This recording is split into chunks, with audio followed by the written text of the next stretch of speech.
آلہ صلو علیہ وآلہ بلغ العلا بکمالہ کشف الدجی بجمالہ حسن جمیع خصالہ صلو علیہ وآلہ صلو علیہ وآلہ یا رسول اللہ۔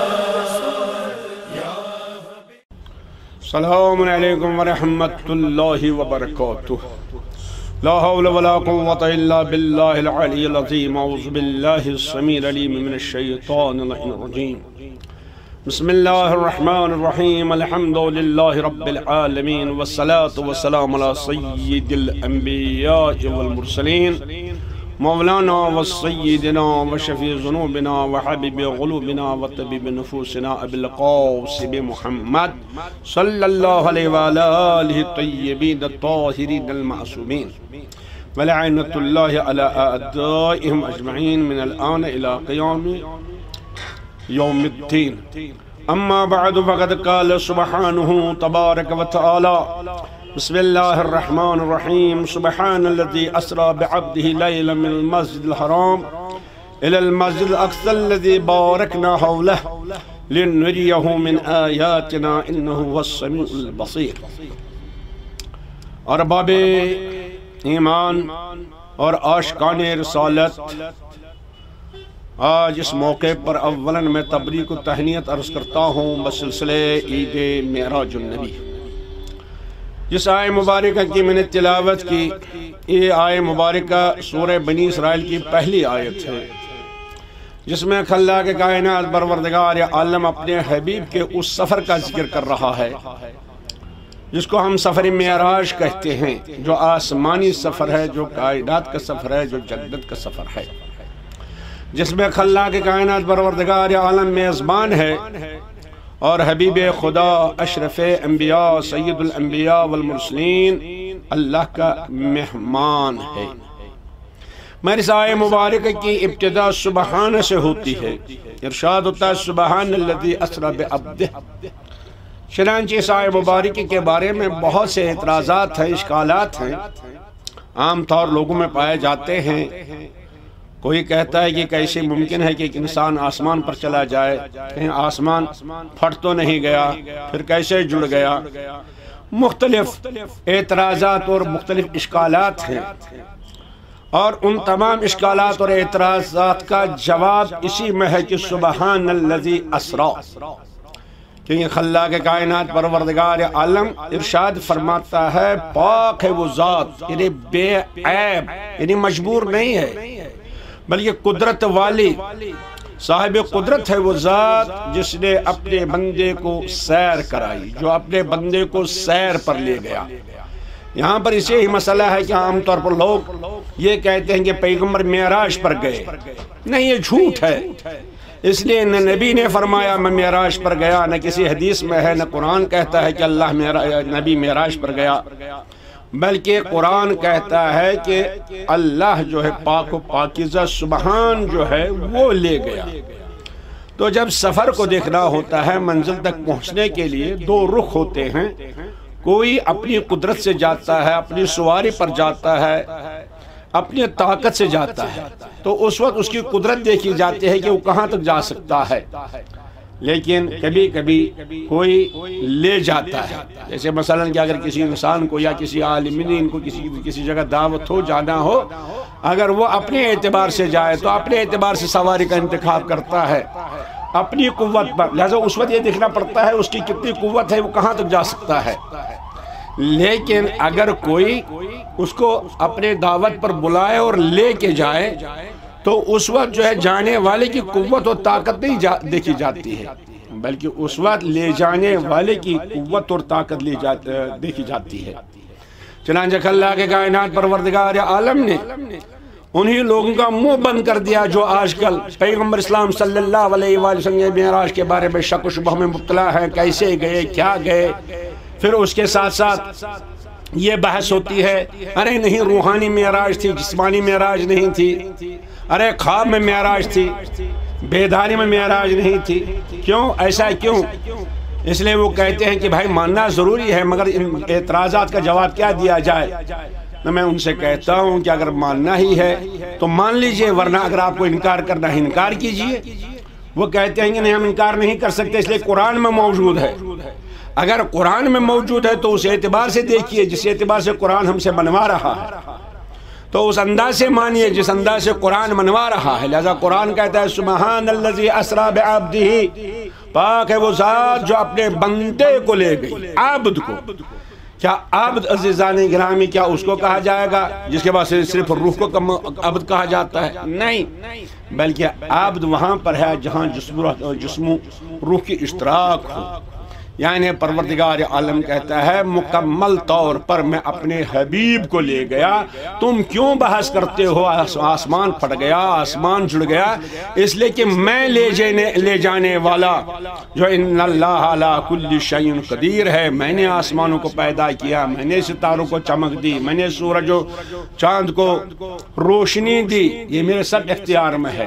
اب اللہ لے گیا، سیر پر لے گیا، کس کو؟ بعبدہ، اپنے بندے کو۔ یہ نہیں کہا برسول ہی، رسول کو سیر پر لے گیا، رسول کو سیر کرائی، نہیں، بعبدہ، عبد کو۔ عرفا کہتے ہیں العبودیت افضل من الرسالہ، عبدیت رسالت سے بہت بلند ہے، عبدیت رسالت سے افضل ہے۔ کیوں؟ اس لیے عبد ہوتا ہے معبود کا، رسول ہوتا ہے مخلوق کا۔ عبد وصال چاہتی ہے، عبدیت وصال چاہتی ہے، رسالت فراق چاہتی ہے۔ عبدیت مقام قرب چاہتی ہے، اور عزیزان گرامی رسالت مکے کی گلیاں چاہتی ہے۔ عبدیت مقام قاب قوسین او ادنیٰ چاہتی ہے، اور رسالت اللہ سے دور زمین تک آنا چاہتی ہے۔ تو عزیزان گرامی اس لیے کہا جاتا ہے کہ عبدیت افضل ہے۔ تو اللہ اپنے عبد کو، کس عبد کو؟ یقیناً عبد ہے، مگر ہم جیسا عبد نہیں کہ یہاں پر مسلمان یہ کہے کہ میں بھی بندہ ہوں تو نبی بھی بندہ، میں بھی عبد ہوں تو سرور کائنات بھی عبد، نہیں، وہ عبد جس کو اللہ نے اپنا حبیب بنایا۔ بھئی عزیزان گرامی سید الانبیاء کو حبیب کہا، کیوں؟ اس لیے کہ یقیناً حبیب کے معنی دوست ہوتے ہیں، مگر جناب ابراہیم کو خلیل کہا۔ کیوں؟ یہ مقصد معراج ہے۔ جناب ابراہیم علیہ نبینا علیہ السلام خلیل ہے۔ جب خلیل حبیب کے برابر نہیں ہو سکتا ہے تو عام بندہ، عام انسان، عام مسلمان کیسے کہہ سکتا ہے کہ میں بھی بندہ ہوں اور پیغمبر صلی اللہ علیہ وآلہ وسلم بھی عبد ہے؟ تو مقصد معراج کیا ہے؟ اسی آیت میں ارشاد ہوتا ہے لِنُرِيَّ، ہم دکھلانا چاہتے ہیں۔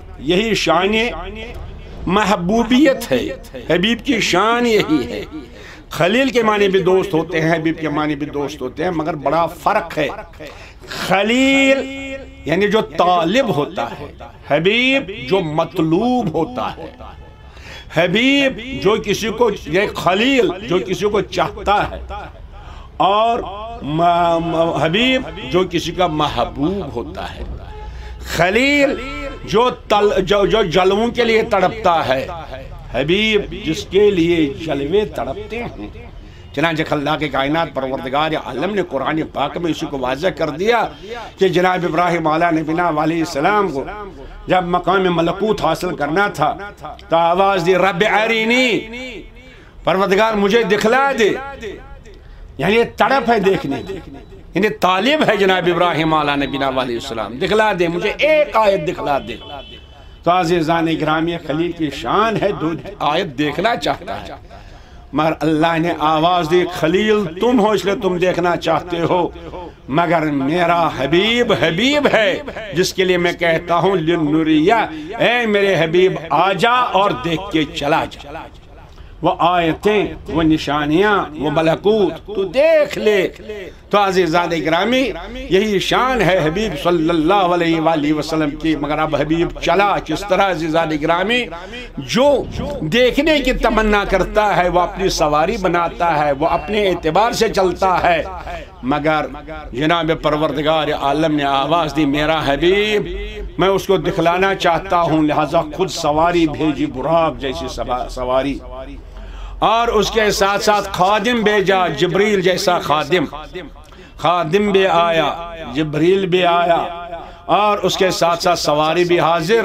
تو سرور کائنات صلی اللہ علیہ وآلہ وسلم کا آواز دی، اٹھیے چلیے، اللہ آپ کو بلا رہا ہے، وہ آپ کو اپنا مہمان بنانا چاہتا ہے، وہ آپ کو آیتیں دکھلانا چاہتا ہے۔ لہذا حبیب بھی تیار ہو گئے۔ سرور کائنات نے آواز دی مجھے سجنے دو، تو نبی سجنے لگے۔ کس طرح؟ الحمدللہ، سر پر رکھا خاتمیت کا تاج، دوش پر رکھی محبوبیت کی ردا، ہاتھ میں رکھا توکل کا عصا، پاؤں میں تقوی کی نالین، اور جبین میں ہاشمی جلال، چہرے پر مطلبی رنگ لے کے چلے، نہیں اس طرح چلا جیسے شاعر نے کہا کمال ممنتقن بجلال وجلال متوجن ببہائی، یعنی ایسا کمال جس کے کمر میں جلال تھا کمر بند، اور ایسا جلال جس کے سر پر کمال کا تاج تھا۔ اس طرح ہمارا حبیب چلا، جیسے حبیب ہمارے روانہ ہو گئے تو استقبال کے لیے انبیاء موجود تھے۔ جب انبیاء موجود تھے، ایک نہیں دو نہیں، 1,23,999 پیغمبر، حضور کے علاوہ جتنے بھی پیغمبر ہیں وہ استقبال کے لیے ہمارے نبی کا انتظار کر رہے ہیں۔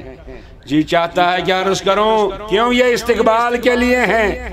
اس لیے سب آواز دیں گے کہ یہ نبی کی معراج نہیں ہے بلکہ یہ کائنات کی معراج ہے۔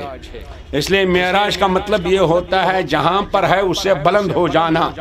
تو کیا آسمان اول پر جانا ہمارے حبیب کی معراج ہے؟ کیا آسمان دوم پر جانا ہمارے حبیب کی معراج ہے؟ کیا آسمان ہفتم پر قدم رکھنا میرے نبی کی معراج ہے؟ نہیں، بلکہ خلاق کائنات پروردگار عالم نے ارشاد فرمایا، جس کو وضاحت کی امام موسیٰ کاظم علیہ السلام کے الفاظ میں۔ امام موسیٰ کاظم علیہ السلام فرماتے ہیں اس حدیث کا مطلب یہ ہے کہ کائنات کا ذرہ ذرہ جناب پیغمبر اسلام صلی اللہ علیہ وآلہ وسلم کا احسان رکھتا ہے۔ اس لیے کائنات جو بنائی گئی وہ جناب پیغمبر اسلام صلی اللہ علیہ وآلہ وسلم کے صدقے میں بنائی گئی، لہذا کائنات کا ذرہ ذرہ اس احسان کا احساس کر کے حضور کے قدم بوسی کرنا چاہتا تھا، حضور کے قدم چومنا چاہتا تھا۔ لہذا اللہ نے آواز دی میرے حبیب کائنات کا ذرہ ذرہ، چاہے آسمان اول پر ہو، چاہے آسمان دوم پر ہو، چاہے آسمان سوم پر ہو، چاہے آسمان سوم پر چہارم پر ہو، کہیں بھی جتنے بھی سکان ہیں آسمانوں کے، یا آپ کے قدم بوسی کرنا چاہتے ہیں، لیکن کہاں آپ کے دھر پر بھیجوں؟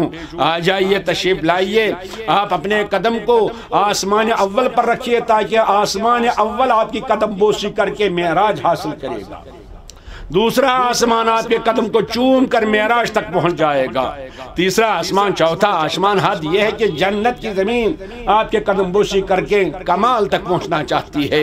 عزیزان گرامی، یہ نبی کی معراج نہیں تھی، کائنات کی معراج تھی۔ اس لیے انبیاء حاضر ہیں، وہ بھی اس بات کا احساس کرتے تھے کہ ہمارے ہمارے سردار خاتم النبیین ہیں، ہم بھی سلام کرنا چاہتے ہیں۔ کہ عزیزو یہاں پر جو شاعر کہتا ہے حسن یوسف ید بیضا دم عیسیٰ داری انچ انہا ہم دارن تو تنہا داری، یا دوسرے الفاظ میں یہ کہا گیا ہے حسن یوسف ید بیضا دم عیسیٰ داری انچ خوبان ہم دارن تو تنہا داری، یعنی میرے حبیب آپ کے پاس یوسف کا جمال ہے، آپ کے پاس موسیٰ کا ید بیضا ہے، آپ کے پاس عیسیٰ کا دم ہے جس سے لوگ زندہ ہو جاتے تھے، اور وہ جو سب پیغمبروں کے پاس وہ آپ کے پاس ہے۔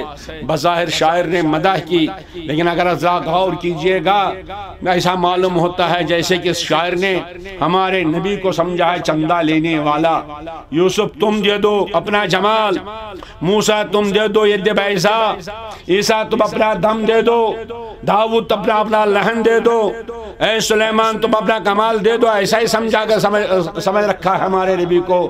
نہیں عزیزان گرامی، جو چندہ لیتے ہیں وہ چند ہی دن رہتے ہیں، جو چندے کا کھاتے ہیں۔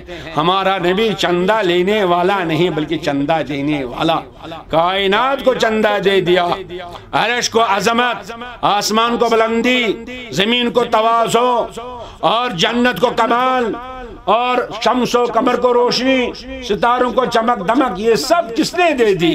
یہ نور محمد صلی اللہ علیہ وآلہ وسلم کی تجلیاں ہیں، کرنیں ہیں۔ بہرحال نبی آگے بڑھ گئے، جیسے نبی آگے چلے ایک مقام پر پہنچ کر آواز آئی، قف یا محمد، اے محمد صلی اللہ علیہ وآلہ وسلم رک جائیے۔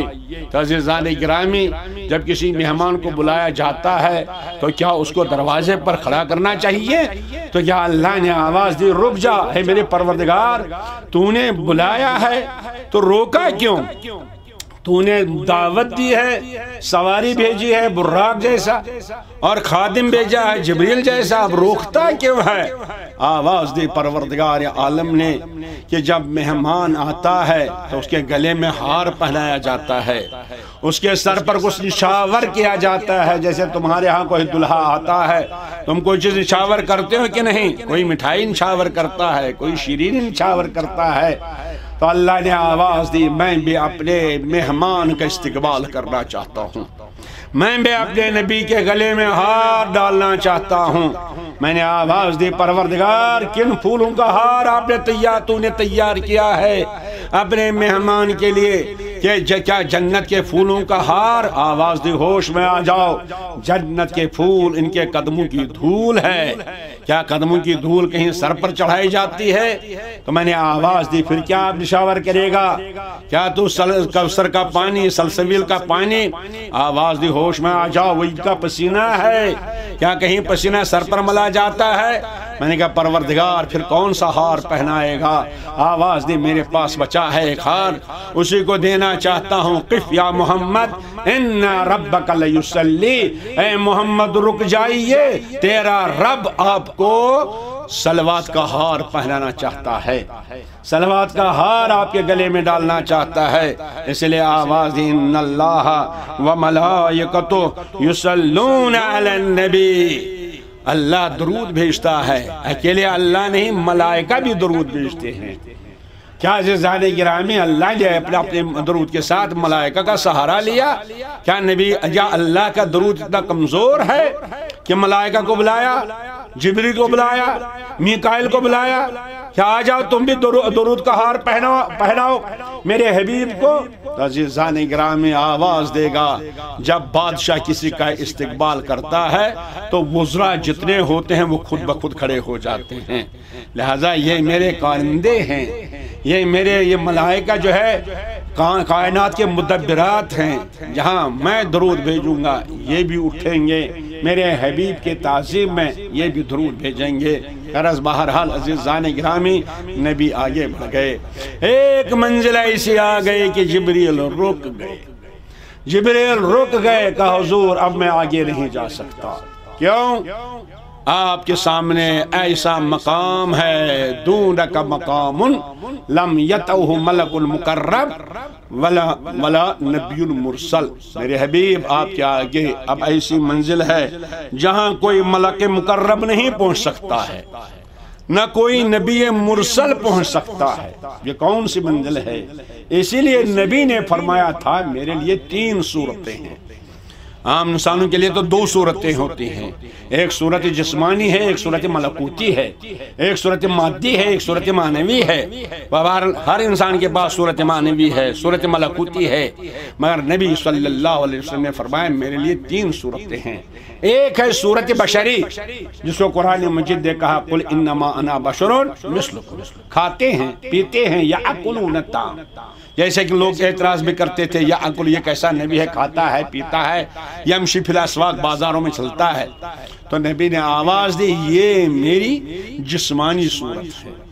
اگر میں تمہارے پاس اس لیے رہا تھا، ارے میں کھانے کا محتاج نہیں ہوں، میں اس لیے کھاتا ہوں تاکہ کھانا تمہارے منہ لگ جائے، تاکہ تمہیں پتہ چلے کیا کھانا ہے تو کیا نہیں کھانا ہے، تاکہ تمہیں پتہ چلے کس طرح کھانا ہے. یہ تو ایک منزل تھی. اس کے بعد نبی نے فرمایا میرے لیے دوسری صورت ہے. وہ کون سی صورت ہے؟ جب نبی روزے وصال رکھ رہے تھے، یعنی روزہ رکھ رہے تھے، صوم رکھ رہے تھے دن میں رات میں، تو کچھ اصحاب نے کہا کہ ہم بھی صوم وصال رکھیں گے. اب وہ گرنے لگے. نبی نے کہا تمہارا حال کیا ہے؟ کہا حضور ہم بھی یہی کرنا چاہتے ہیں جو آپ کر رہے ہیں، یعنی صوم وصال. نبی نے آواز دی ایکم مثلی، تم میں سے کون ہے مجھ جیسا؟ ارے تم اپنے کو مجھ جیسا سمجھتے ہو؟ لست کاحد منکم، میں تم جیسا نہیں ہوں. کیوں؟ اس لیے ابیت عند اللہ، ابیت عند ربی، میں رات اپنے رب کے پاس گزارتا ہوں. وَيُطْعِمُنِي وَيُسْقِينِي، وہی مجھے کھلاتا ہے، وہی مجھے پلاتا ہے. یہی وہ صورت ملکوتی ہے جہاں نبی فرماتے تھے تم کو بھوک لگتی ہے، کھانا کھاتے ہو، مجھے بھوک لگتی ہے، میں نماز پڑھتا ہوں. یہ صورت ملکوتی ہے. لیکن اس میں ملک اور فرشتہ ساتھ آ سکتا ہے، لیکن ایک منزل ایسی آ گئے جہاں ملکوت ختم ہے. جبریل رک گئے، حضور میں آگے نہیں بڑھ سکتا. کیوں؟ آپ نبی کی صورت حقیقی ہے. فرمایا پیغمبر صلی اللہ علیہ وآلہ وسلم نے لی مع اللہ وقتن، اب اللہ کے ساتھ میرا ایسا رابطہ ہے جہاں کوئی ملک مقرب نہیں پہنچ سکتا اور نہ کوئی نبی مرسل. غرض نبی آگے بڑھ گئے، آواز آئی ادن منی، ادن منی، اور آگے بڑھ جائیے، اور آگے بڑھ جائیے، اور آگے بڑھ جائیے، اور اس منزل تک پہنچ گئے جس کو قرآن کہتا ہے فَكَانَ قَابَ قَوْسَيْنِ أَوْ أَدْنَىٰ.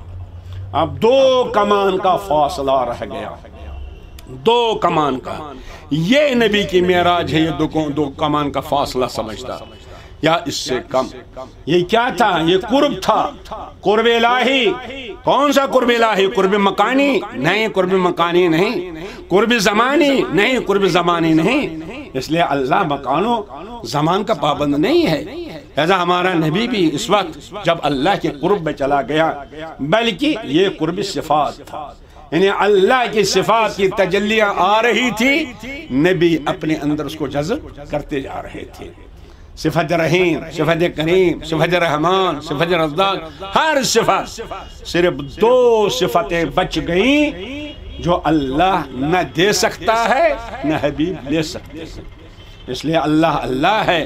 ہمارا نبی کس کمال پر بھی ہے مگر اس کے بعد بھی عبد ہے.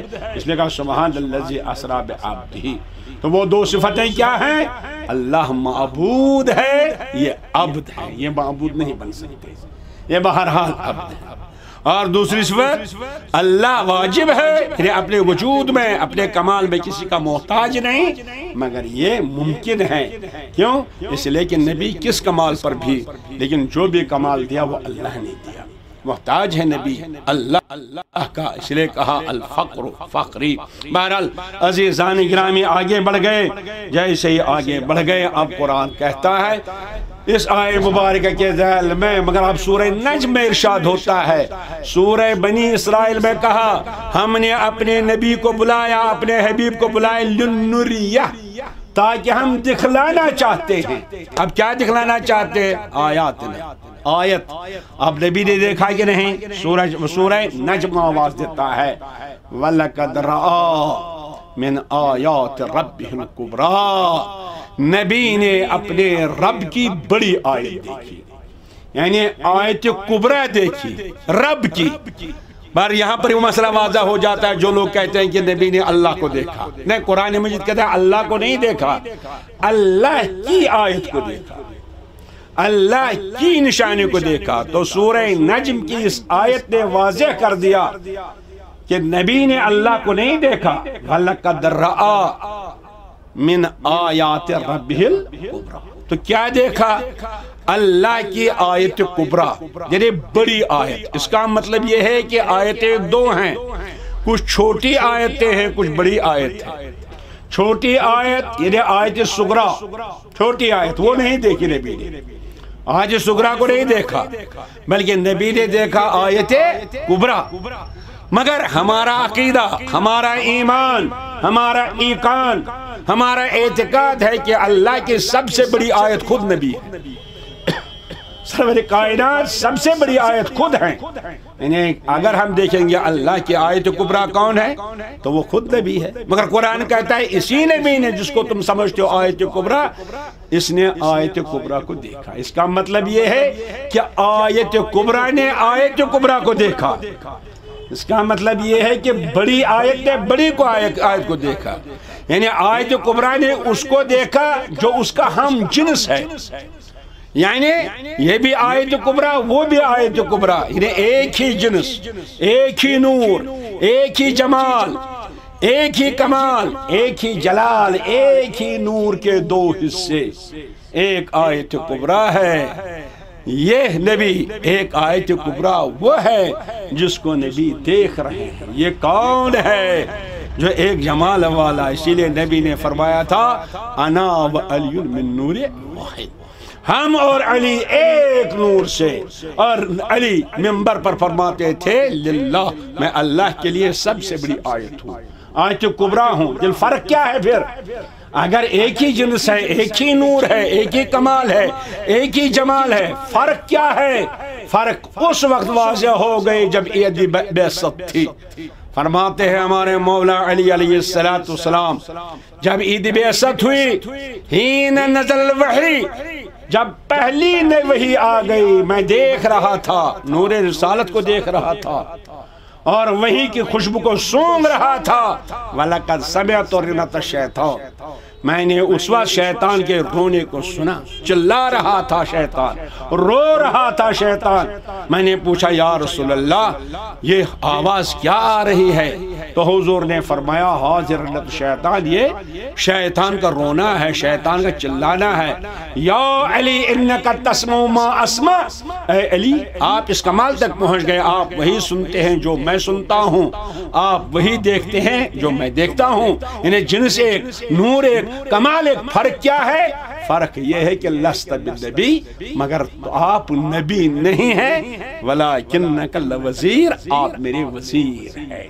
بس یہ فرق ہے، اللہ کا حبیب نبی ہے، اللہ کا ولی نبی کا وزیر ہے، ورنہ کمال کے اعتبار سے، جمال کے اعتبار سے، جلال کے اعتبار سے نبی بھی آیت کبرا ہیں اور علی بھی آیت کبرا ہیں، اور یہی دنیا کو دکھلانا چاہتے تھے نبی صلی اللہ علیہ وآلہ وسلم۔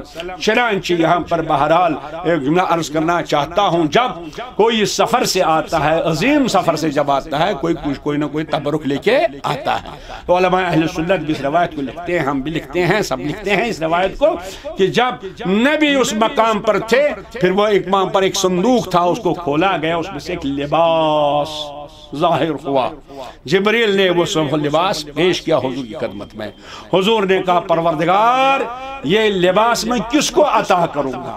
جب میں معراج سے واپس جا کر زمین پر جاؤں گا، گھر میں آؤں گا، تو اصحاب آئیں گے، میرے چاہنے والے آئیں گے، عاشقان آئیں گے، میں کس کو دے دوں گا یہ لباس؟ کہا یا نبی دیکھیے لباس کا کام کیا ہے۔ چنانچہ جیسے یہ سرور کائنات صلی اللہ علیہ وآلہ وسلم معراج سے واپس آ گئے، اصحاب ملنے کے لیے آ گئے، عاشق ملنے کے لیے آ گئے، اور متوالے جمع ہو گئے، اور حضور نے لباس سامنے رکھا۔ ہر ایک چاہتا تھا یہ لباس مجھے مل جائے، یہ لباس مجھے عطا ہو جائے۔ تو حضرت ابوبکر صدیق نے کہا مجھے دے دیجئے۔